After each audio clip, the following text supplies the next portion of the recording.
Nagbabala ang mga eksperto at mga otoridad sa masamang epekto ng tinatawag na AI companions, lalo na sa mga naghahanap ng kanilang special someone.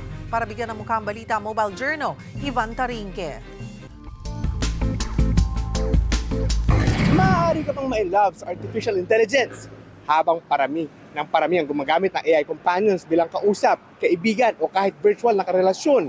May babala ang mga developer at eksperto. Huwag hayaang palitan nito ang tunay na relasyon sa buhay.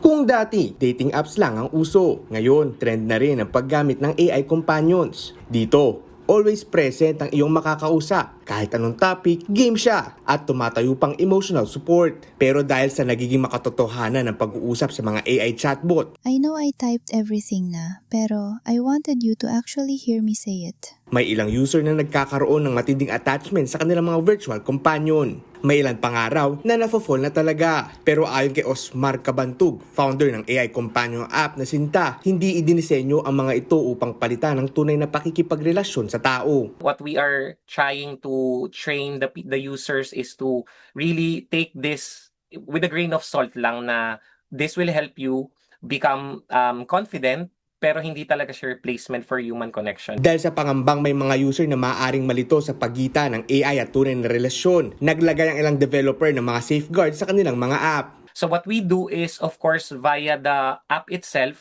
malalaman namin kung si user ay medyo nagiging super attached na, at meron kaming pushback pa rin, especially for meet-up requests. Pero para sa relationship counselor na si Nathaniel Chua, nagsisimula ang problema kapag mas pinili na ng isang tao ang ginhawa ng AI kaysa harapin ang mga hamon ng tunay na relasyon. Sa totoong relasyon, may disappointment talaga. Hindi laging nandyan yung like AI, no? Babala niya, ang sobrang pagdepende sa AI companions pwedeng makaapekto sa kung paano nakikipagsalamuha ang isang tao sa totoong buhay. It could be helpful, no? In case of emergency, pwede makatulong. Wala naman daw masama kung susubok at magkakaroon ng AI companion. Pero laging tandaan na iba pa rin ang kilig na dala ng mismong tao. Mga kapatid, Mobile Journal, Ivan Tarinque po, hatid ang muka ng balita.